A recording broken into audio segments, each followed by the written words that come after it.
Hey, welcome back to YT Finance, and this is the channel where I went to business school so you didn't need to, and today we are talking about the top 3 best technology stocks to buy right now, in which this Motely Fool author thinks that these 3 companies can make you a millionaire by 2030. So we're going to go over these companies, what these companies do, the price targets for these companies, their growth trajectory, and if these stocks could actually make you a millionaire. For more videos like this one, remember to go and smash that like button right now, subscribe if you are new, comment your thoughts down below about these companies, and without further ado, let's jump right into today's video. So as we all know, if you are an experienced investor, is that the largest gains come from the stock market over the long term. So investing into good companies from the beginning so you can experience that long-term price appreciation is absolutely imperative to building wealth over the long term. So this Motely Fool author thinks that he has identified 3 stocks that we are going to discuss today that could literally make you a millionaire. So let's see how plausible this is.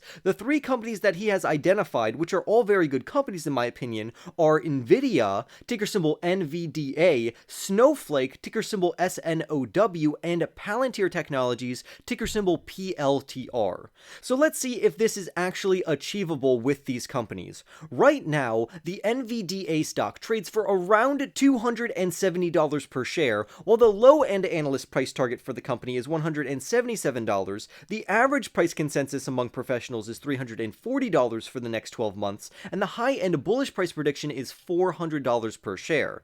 If you didn't know, Nvidia produces semiconductors, which are advanced computer chips that power digital goods like smartphones, gaming consoles, and even vehicles. And the demand for semiconductors is absolutely at their all-time high right now, and Nvidia is one of the best-in-class producers of these semiconductors. The company is also very well known for their graphics cards, also known as GPUs. And these cards are used in a plethora of futuristic technologies such as augmented reality, virtual reality, self-driving vehicles, and of course PC gaming. So clearly Nvidia has a huge advantage, especially because the global supply chain is constantly running short on these products. To put this into perspective of just how lucrative the company of Nvidia is, they sold around $3 billion worth of just gaming-related graphics cards, not including any of their other segments which can also use these graphics cards, and this would represent an 85% increase in the same quarter from last year. And if we assume Nvidia's price to sales multiple or ratio remains constant, they can grow their revenues by around 20% from now until 2030, and this would increase their overall stock price and their revenues by around 5-fold from here. Therefore, you could turn $200,000 into $1 million starting right now. Now, if $200,000 is too expensive for you, don't worry, we have 2 other stocks on this list that could help you achieve $1 million before 2030. However, in my personal opinion, I don't think it's very realistic for this author to say that someone can become a millionaire by investing into Nvidia right now, because the majority of people don't have 200K lying around. I also don't think that it's very realistic to assume that Nvidia's current price to sales multiple is going to remain constant. This is a fluctuating ratio, so we really don't know if this is even going to happen. But I will give the author credit that he does say Nvidia is a good company, which I 100% agree with, and we know this from their revenue metrics. For instance, for the fiscal year of 2020, they brought in around $10.9 billion.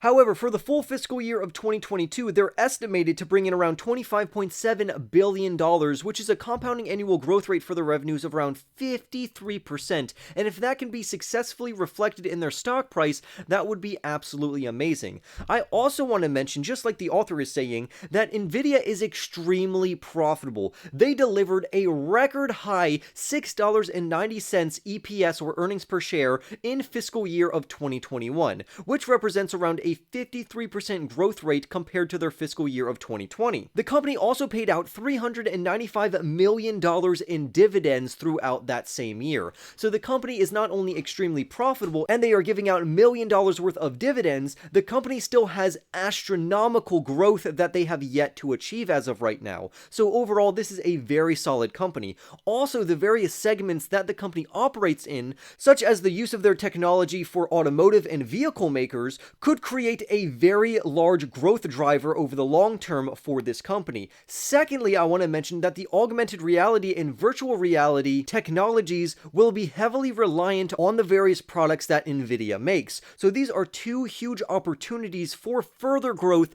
in Nvidia right now. So that is to say that this company is still absolutely phenomenal, and the stock price has been appreciating very rapidly recently, which either means we are going to experience a pullback or it could continuously trend upwards. But always make sure to do your own research before investing in any companies.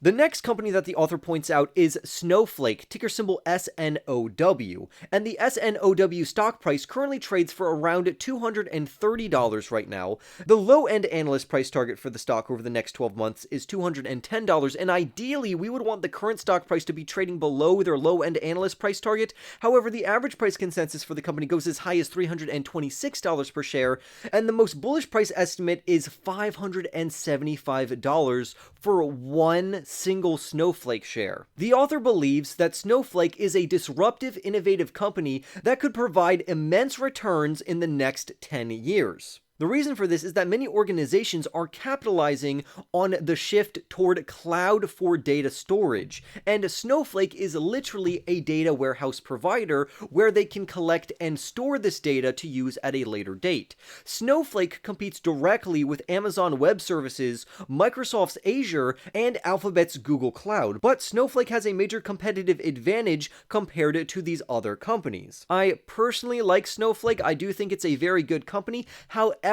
I do think that they are trading at a very, very high PS ratio and price to sales ratio right now, and we will get more into that later. Snowflake does have a decent customer base, with 116 of these customers spending over $1 million on their platform. And this has helped the company scale their revenues by over 103% year over year, up to $272 million for that second quarter of 2021. Its net retention rate also sits very high at 169%, which is more good news. This means that customers are spending more money than they did in the prior year on their products. So not only is Snowflake maintaining their existing customers, but the customers that they already have are doubling down and wanting more from Snowflake, and that's always a fantastic sign to see. Now, with that being said, I do want to talk about two drawbacks that I do see with the company, but I do think that the company is good overall, but I want you to know both the bearish and bullish news for this company.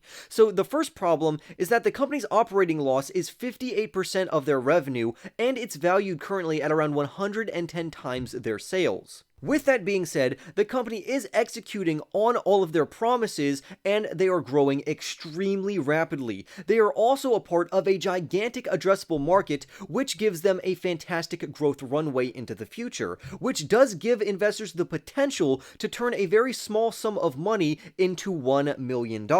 However, again, I don't think this is necessarily realistic for the majority of investors, because at minimum, someone would need to invest around $100,000 into Snowflake stock 4 to 10x by 2030. And that's if everything literally goes perfectly, which I don't think that we should assume. So I would actually disagree with the author on this particular stock. But that's not to say that Snowflake is not a good company. I do think Snowflake is a good company. However, I would want to buy it at a much cheaper valuation rather than buying at a premium of around 110 times their current sales.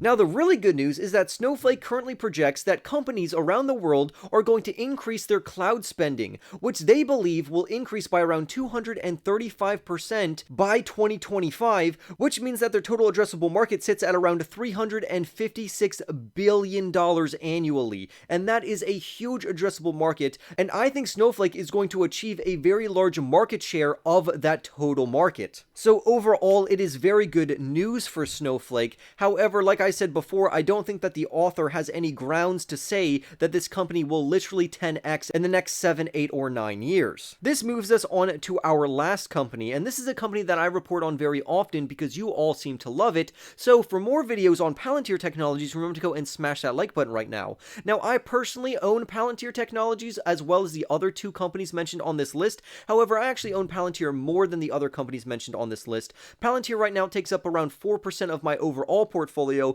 and overall I think it has good long-term prospects. However, if you are an investor that thinks that this company is going to achieve great stock price appreciation in the short term, mainly in the next 3 to 4 years, I don't think this is going to be the stock for you. I think this is a long-term play, and I believe investors should only invest into this company if they are willing to hold it for the long term. Currently, the PLTR stock trades for around $13 to $14 right now, while the low-end analyst price target for the company comes in at $9 per share because analysts really don't like Palantir stock for whatever reason. Their average price consensus among professionals is $15 per share, so we see a slight amount of upside. However, if you're extremely bullish on the company and you think that the company could reach $25 per share in the next 12 months, you could literally almost double your money with Palantir Technologies. However, what would Palantir Technologies be worth by 2030? Well, I have actually already done videos on this of how much money you would need to invest into Palantir Technologies to retire by 2030. But again, it's not going to be realistic for the majority of people watching this video. So again, I would have to disagree with the author yet again. Palantir is not going to make you a millionaire in the next 8 years unless you put in loads of money into this company. However, that's not to say that Palantir is not a good company. I still really like Palantir Technologies, but I think this author is misleading people. If you didn't know, Palantir Technologies solves the data problem which most organizations and enterprises face currently. They basically analyze and extract data, which can be extremely difficult. However, they make sense of this siloed data, and enterprises make good decisions. Palantir Technologies serves both commercial clients as well as government agencies, and they are involved in big data analytics. This enables data scientists of these companies to build powerful artificial intelligence models, which can help these companies determine what their next move should be. Palantir is very well known for working with the US intelligence community, including the FBI, the CIA, and the Pentagon. They also have other contracts with the US Special Forces, the US Army, the US Air Force, and the Coast Guard. They are involved in a plethora of fantastic government contracts that will continuously get them stable revenues, and the reason why Palantir can infiltrate into this particular market is through their Gotham platform. On the other hand, they have their Foundry platform, which is used for their commercial enterprises, and this is actually the part that I am most bullish on. I like their government contracts, but they have been serving government clients for years. But the real bread and butter of Palantir Technologies, I believe, is going to be their commercial segment. This is going to be the thing that turns the company profitable, and we've already seen adoption of Palantir's Foundry platform across 40 different industries. This allows companies to monitor their supply chains. It empowers pharmaceutical companies to accelerate drug discoveries. It also allows financial institutions to identify money laundering and fraud. So this can work across a plethora of different industries. Basically, if a commercial enterprise uses data in any way, Palantir Technologies can be used by that particular company. Palantir also differentiates itself from other companies in a very exclusive way. For instance, they work on a plethora of classified projects and programs, so they are very well trusted. On top of this, their software platforms are extremely secure. This allows Palantir to work with a plethora of different government agencies, and this will also allow them to achieve more contracts in the future, even if classified data needs to be interpreted. So Palantir is extremely diversified and secure, which allows very top secret organizations to use this company. On the other hand, I really like the commercial adoption that Palantir's Foundry platform is currently experiencing, because eventually I believe that their commercial platform will outpace their government revenues, and this is going to be the key to Palantir's long-term success, at least in my opinion.